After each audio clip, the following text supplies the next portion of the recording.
the nostalgia critic guy, remember it? So you don't have to. It's no secret that the career of legendary animator Don Bluth has had some ups and downs.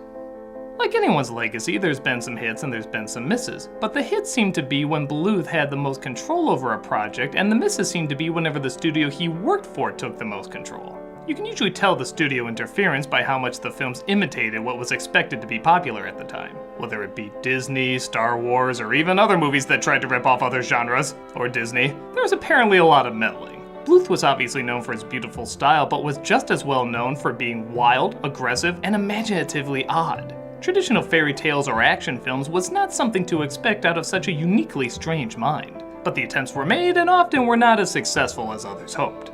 But funny enough, his weird style shines in the last place you would expect it. A straight-to-video spin-off of one of his Disney cinematic knockoffs. It's the Ouija 2 and Annabelle creation of Don Bluth movies, Bartok the Magnificent. Yes, really. Yes, really.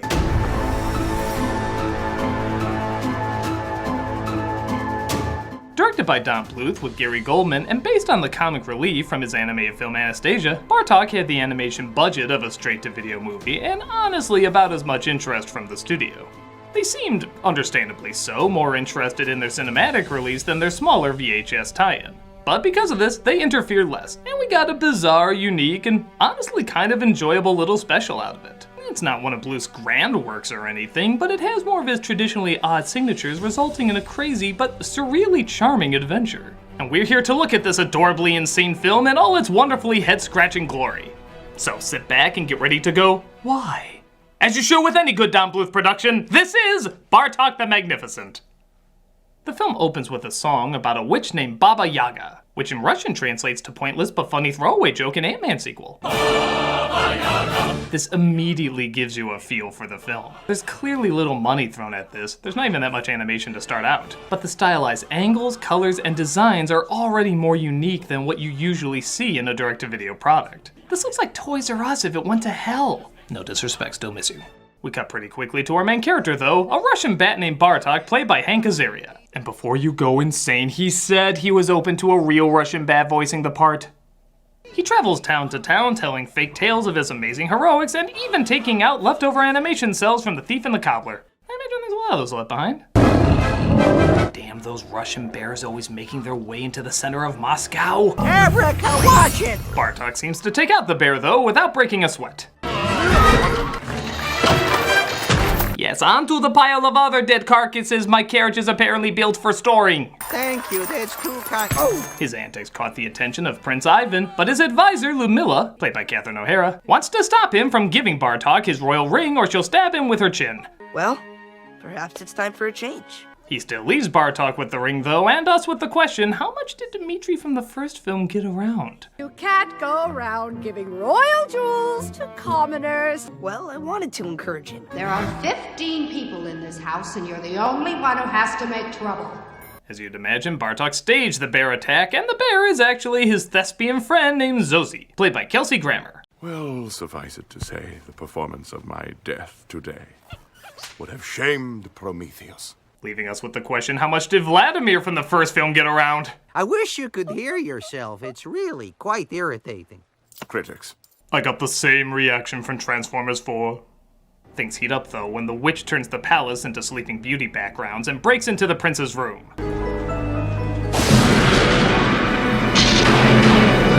Hey, come on, I put a lot into that! Somebody notice! Apparently the witch kidnaps the prince, leaving an iron tooth behind. Ludmilla announces this to the residents of Moscow. All 40 of them. Who can rescue our prince from the evil Baba Yaga? I know someone.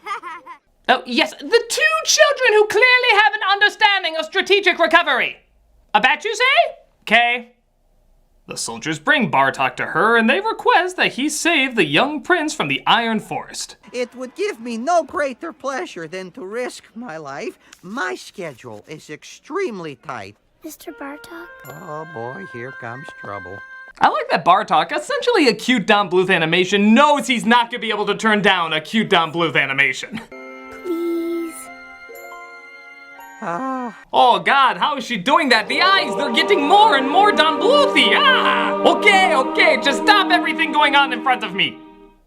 So Bartok of course agrees to save the prince, and Zazie sings a song through Tentacle Candyland. He's kind, he's smart, that possible hero in you.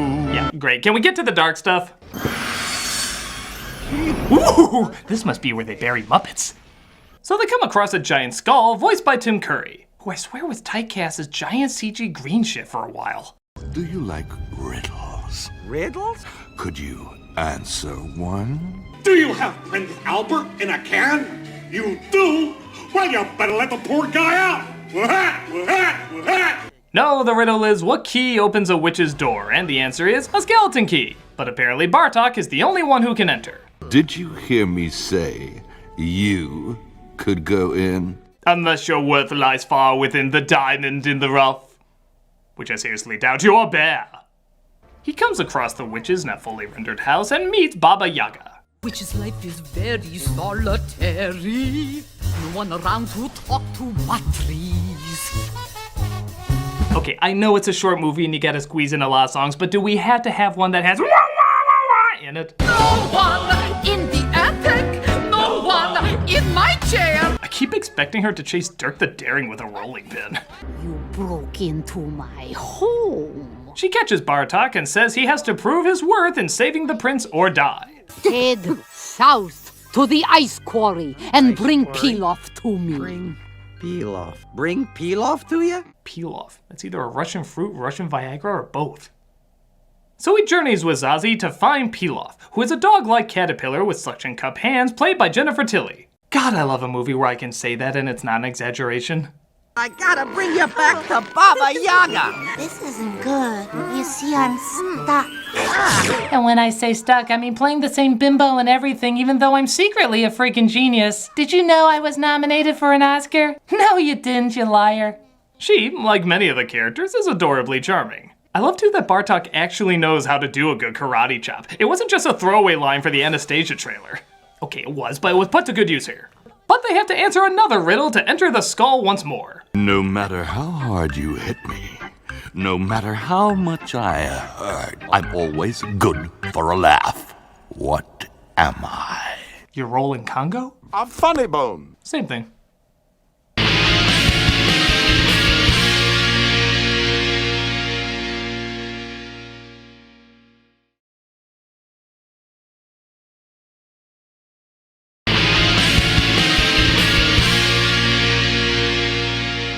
Pilaf is returned to Baba Yaga, and she tells Bartok that he now has to get the crown of Obli. These names sound like unused Mario World characters. In fact, the cast looks like them too. You sure this isn't Russian Mario Maker? Or perhaps he's friendly.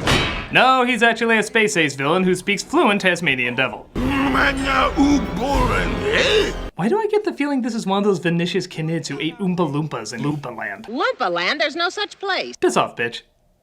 They get the crown and take it back to the witch, who says the biggest challenge will be the following day. So Bartok takes a nap on the floor and wakes up the next day. Apparently the witch has no change of clothes. My god, she must reek. Pluck the magic feather from the sky.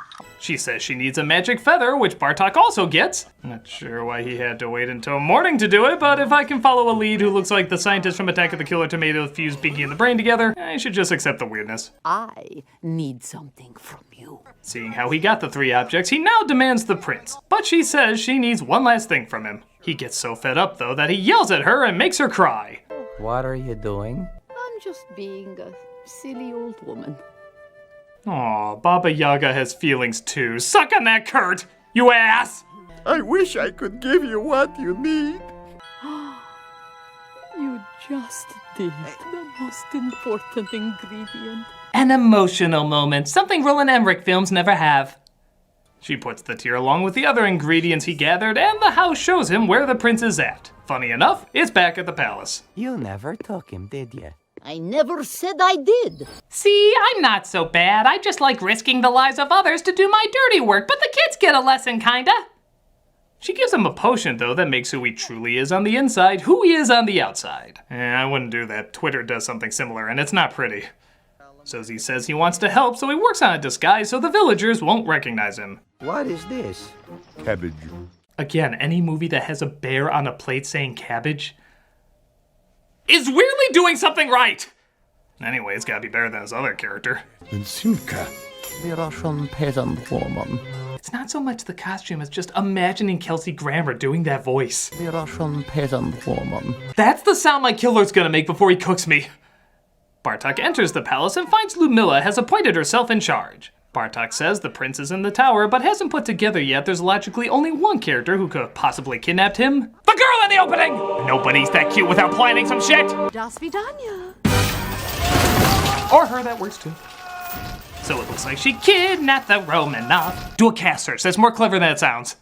And she drops the prince, the guard, and Bartok down a pit that I guess all towers have. She takes the potion herself and has, I guess no big shock, a weird-ass song number.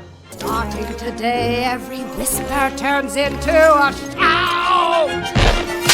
It's the charming villain turns into dragon number. Starting today when the real Ludmilla comes out. I'd be laughing more if I wasn't certain that somebody somewhere is getting turned on by this.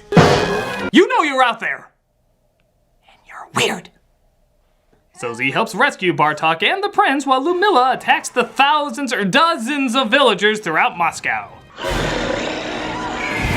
We don't like Zack Snyder's reboot of Figment. Not so fast! Bartok tries to stop the dragon and leads her back to the palace. You know, the thought occurs to me, there's a lot of female animated dragons, aren't there? Even though I never knew or cared about this before, my gender feels demeaned! Bartok tricks the dragon into falling over, ending her short, fiery reign. Baba Yaga drops by as well as Bartok says she owes him a hug. Group hug. Stop it now. Don't Bring it in, everybody. Hugs, I love you. Aw, how strangely hideous and cute. Bye, Bartok! Goodbye, Bartok the Magnificent. You might be wondering where my girlfriend was from the end of the last movie. Well, maybe it's a prequel, which means I'm gonna suddenly turn evil in the next one, I guess. Kinda confusing? You know what? There was no Meg Ryan in this, so count your blessings. Bartok the Magnificent is a very cute, fun, imaginative little film that, for what it is, I think holds up better than the film that spawned it. Anastasia was trying to mix weird with conventional, coming off as kind of unbalanced. This one just embraces the weird and tells a smaller story on a smaller budget, meaning they have to rely a lot more on charm and uniqueness. And even though it's for a younger audience, I really feel it works. I love watching these characters interact, go on adventures, misunderstand things, be full of themselves. It's odd, but it's kind of irresistible.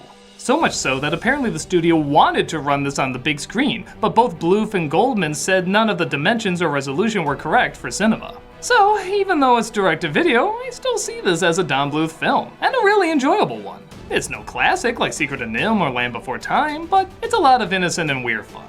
If you got kids, or heck, even want to check it out for yourself, there's surprisingly a lot more magic to this than you would expect. I'm a nostalgia critic guy, remember it, so you don't have to.